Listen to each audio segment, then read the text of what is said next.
Jess, I love hearing you talk about the different cities you've been working in. Were they all very expensive places to live?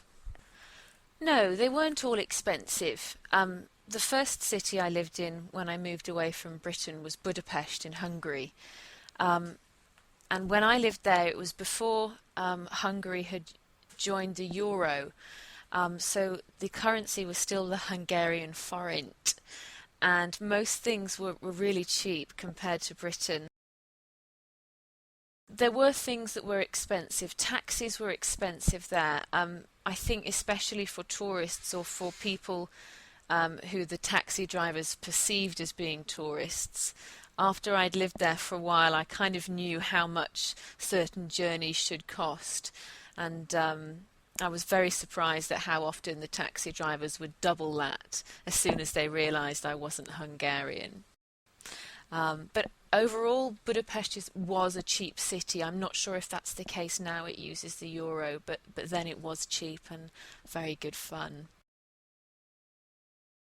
After Budapest, I went to Madrid, and that was a bit more expensive than Budapest, definitely.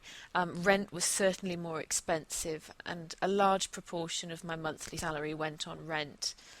But other things like eating out, supermarket shopping, clothes shopping, there was still quite a lot of choice that wasn't too expensive. The high street shops were about the same price as in Britain. Um, but eating out there it was cheap. Again, beauty services in Madrid, haircuts, I think they must be expensive all over the world because they were really expensive in Madrid as well.